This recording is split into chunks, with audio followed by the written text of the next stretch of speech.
台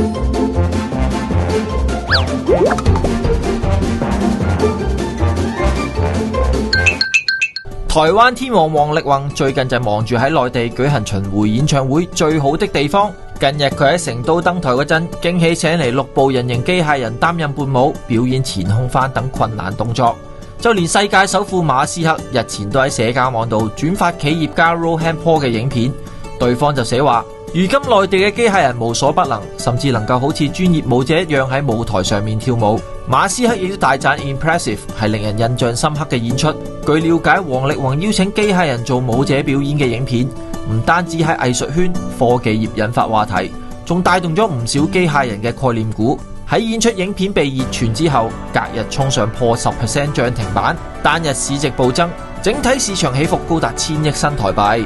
而王力宏日前仲喺社交網度用 AI 記錄現場連線1995年嘅自己，引嚟全場驚呼。東網嘅觀眾，你哋好啊！我係鍾雪瑩啊，祝大家聖誕節快樂！我過個最難忘嘅聖誕節，應該係細個嘅時候，同爸爸媽媽咧去食自助餐。咁自助餐咧嗰度咧好興食牛扒噶嘛，咁咧上面咧有一篤篤好細棵嗰啲聖誕樹裝飾，跟住我走去問個廚師話：我可唔可以攞一棵返屋企啊？跟住個廚師就送咗一棵聖誕樹俾我，咁我就將嗰棵聖誕樹咧就擺咗喺我屋企嘅台頭嗰度，擺咗好多年咯。